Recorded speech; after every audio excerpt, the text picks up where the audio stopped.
Assalamualaikum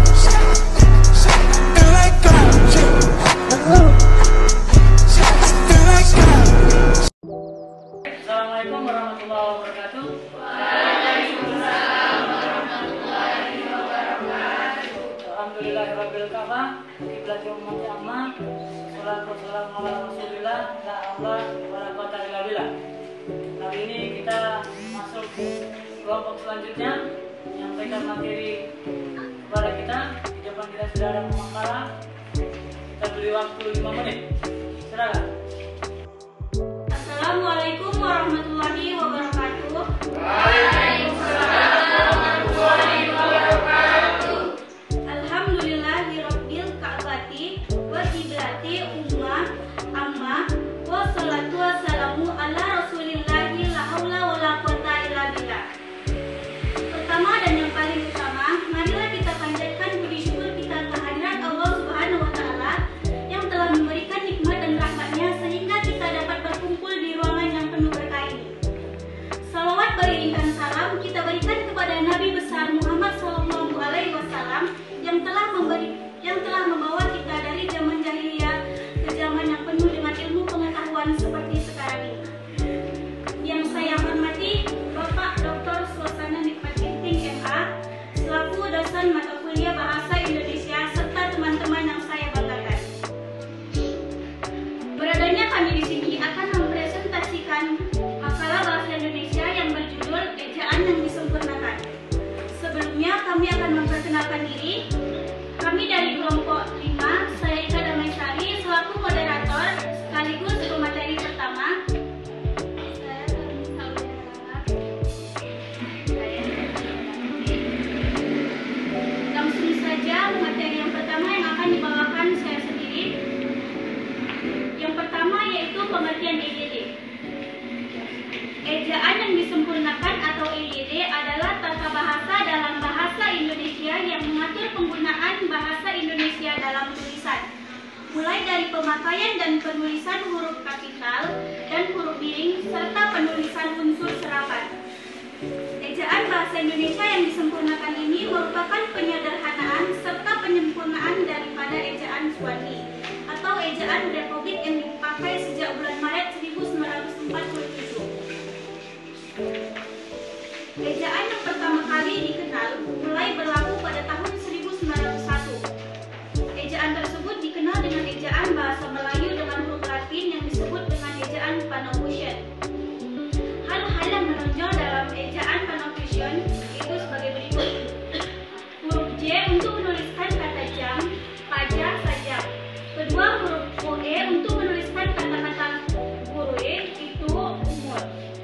Tanda diakritik seperti koma, ain, hamzah, dan tanda trema untuk menuliskan kata-kata Mahmud, akal, dan dinamai. Setelah Indonesia merdeka 1945, ejaan Panopticon mengalami beberapa perubahan. Pada 19 Maret 1947, Mr. Suwandi yang pada saat itu menjabat sebagai Menteri Pengajaran, Pendidikan, dan Kebudayaan Republik Indonesia meresmikan ejaan baru yang dikenal dengan ejaan Republik. Beberapa lambang yang tampak pada ejaan Republik tersebut yaitu yang pertama, huruf OE diganti dengan U seperti pada huruf hitung umur. Bunyi hamzah dan bunyi sentak ditulis dengan K seperti pada kata kab, maklum, rakyat. Kata ulang boleh ditulis dengan angka 2 seperti pada anak-anak, berjalan-jalan, ke barat-baratan. 4, awalan di dan kata depan di keduanya ditulis serangkai dengan kata yang mengikutinya seperti kata di depan pada di rumah, di kebun, disamakan dengan imbuhan di pada, ditulis di karang. Selanjutnya pemateri kedua akan dilanjutkan oleh Khawilisa Aulia. D. Penulisan huruf. Dalam ejaan bahasa Indonesia yang disempurnakan, penulisan huruf menyangkut dua hal, yaitu penulisan huruf besar atau huruf kapital dan penulisan huruf miring. 1. Penulisan huruf besar dan atau huruf kapital. Kaidah penulisan huruf besar atau huruf kapital sebagai berikut. A. Huruf kapital atau huruf besar dipakai sebagai unsur pertama pada awal kalimat. Misalnya, dia mengandung, apa maksudnya? 2. Penulisan huruf miring. A. Huruf miring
tulis. Y. Tanda elipsis menggambarkan kalimat yang terputus-putus. H. Hanya tanda tanya. Tanda tanya selalu dipakai pada setiap akhir kalimat tanya. I. Tanda kurung mengapit tambahan keterangan atau penjelasan. J. Tanda kurung suku mengapit huruf atau kata atau kelompok kata sebagai koreksi atau tambahan pada akhir kalimat atau bagian kalimat yang ditulis orang lain. K. Tanda petik mengapit petik langsung yang berasal dari pembicaraan, naskah atau bahan tertulis lain. L. Tanda petik tunggal mengapit petikan yang tersusun di dalam petikan lain. M. Tanda garis miring dipakai dalam penomoran kode surat. N. Tanda pengikat atau apostrof. D. Penulisan unsur serapan. Seiring berkembangnya waktu, bahasa Indonesia menyerap unsur dari berbagai bahasa, dari bahasa daerah maupun bahasa asing seperti Inggris, Arab, Belanda, Portugis, Sanskerta, dan lain-lain. Contoh serapan dari bahasa Arab halal atau halal. Berdasarkan taraf integritasnya, unsur serapan dalam bahasa Indonesia dikelompokkan dua bagian, yaitu satu secara adopsi, yang kedua secara adaptasi.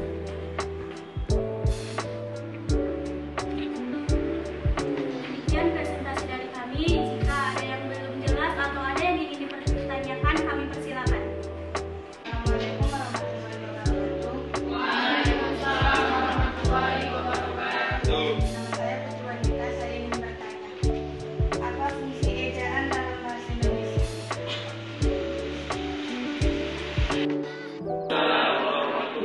Perkenalkan, nama saya Muhammad Khairul Sosial, Ketua Pendiri Kelompok 7 ingin bertanya. Pertanyaannya yaitu, jelaskan apa dasar pertimbangan yang digunakan sehingga ejaan harus disempurnakan.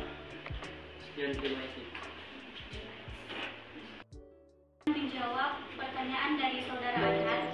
Yang pertanyaannya, jelaskan apa dasar pertimbangan yang digunakan sehingga ejaan harus disempurnakan. Jawabannya, pertimbangan yang dimaksud ialah pertimbangan adat, hukum, agama atau kesejahteraan dengan kebebasan memilih apakah mengikuti ejaan republik atau swati atau ejaan yang disempurnakan. Jadi pelafalan nama